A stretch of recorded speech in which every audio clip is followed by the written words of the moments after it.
Bismillahirrahmanirrahim. Assalamualaikum warahmatullahi wabarakatuh. Ya, melanjutkan video kali ini kita akan menjelaskan tentang cara input pemungutan pajak dan penyetoran pajak, ya. Biasa kita singkat yaitu pajak pungut dan pajak setor. Kita langsung masuk ke laman Edipos.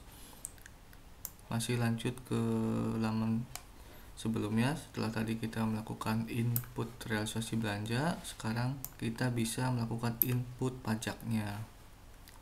Baik, jadi untuk melakukan input pajak pungut atau pemungutan pajak, kita masih pada menu realisasi belanja.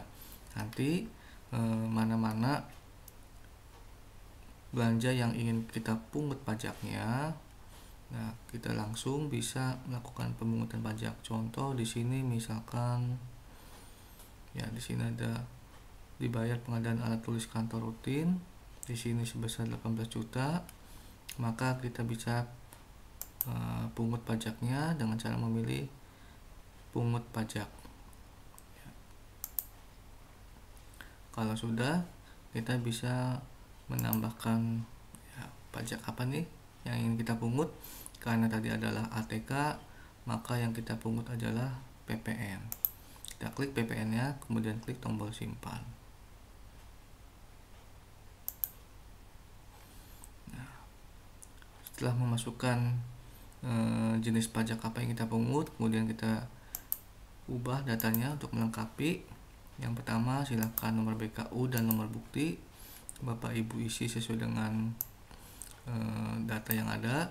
Kemudian uraiannya kita lengkapi, di sini diterima.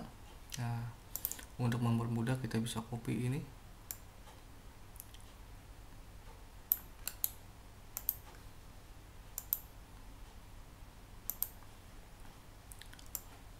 Diterima PPN, ya, pengadaan alat tulis kantor. Nah, berapa jumlah pajak kita terima? Misalkan di sini 180.000, kan tadi 18 juta, kemungkinan 1.800.000. Klik tombol simpan. Ya, baik, baru saja kita sudah melakukan pemungutan pajak. Kita kembali ke laman belanjanya.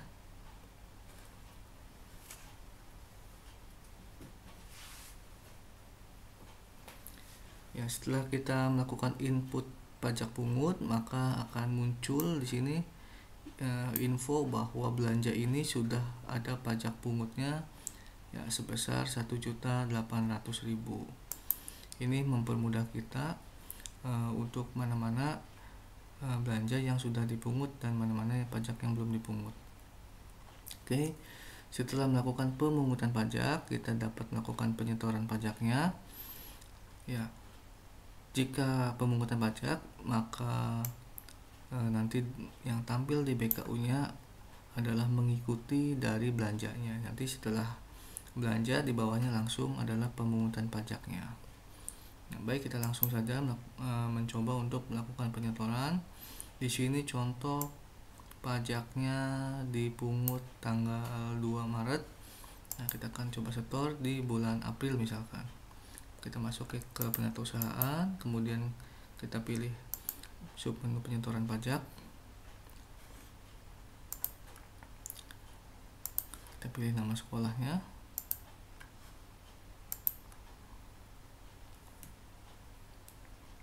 Kemudian kita tambahkan. Kemudian kita pilih pajak mana yang akan kita pungut.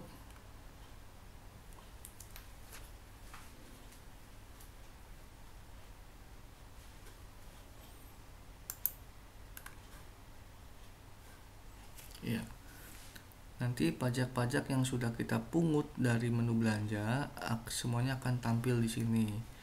Dan karena tadi contoh kita baru menginput 1, maka yang muncul adalah 1. Namun apabila kita tadi menginput beberapa atau banyak, misalkan 10, maka yang tampil juga akan 10 data pajak pungut. Kita pilih. Kemudian di sini ada NTPN, yaitu nomor tanda penerimaan negara sebanyak 16 digit. Ya, apabila kita mengisi angkanya kurang atau lebih dari yang sudah ditentukan, maka akan muncul peringatan bahwa digitnya kurang. Kita contoh di sini 16 digit, kemudian kita bisa copy untuk uraian ya karena ini adalah penyetoran, maka kalimatnya adalah disetor. Oke, disetor PPN pengadaan ya. Tanggalnya misalkan di sini tanggal April, misalkan tanggal 2 April langsung tanggal 1 April langsung disetor misalkan. Kita klik tombol simpan. Oke, maka baru saja kita melakukan penginputan setor pajak. Nanti di sini, oh ya saya lupa nih, di atas ada tabel ya, tabel berapa pajak yang sudah diterima dan berapa pajak yang sudah disetor. Nanti kita akan mengetahui berapa pajak yang belum disetor. Karena tadi kita menerima 1.800.000, kemudian sudah disetor 1.800.000, maka ya pajak yang belum disetornya adalah 0. Begitu juga ini yang per tanggal. Namun bisa kita cek nanti, ini kita cek ke bulan Maret ya, apakah bulan Maret, karena ini disetornya April, bisa jadi nanti di bulan Maret ya masih muncul pajak belum setor. Kita cek dulu ya, bulan Maret sampai dengan tanggal 30 saja kita cek ya, maka datanya tidak tampil dan masih terdapat pajak belum setor 1.800.000 karena tadi barusan kita melakukan penyetorannya tanggal 1 bulan April. Jika kita menampilkan data sampai dengan tanggal 31 bulan Maret, maka masih dianggap belum setor walaupun sudah disetor. Tapi karena setornya di bulan Maret dan kita memilih tanggalnya ini, data yang untuk ditampilkan adalah bulan Maret, maka ya masih dianggap belum setor. Namun jika kita sudah mengganti tanggal ini, misalkan tanggal 1 saja ya, maka berubah bahwa pajak itu sudah disetor.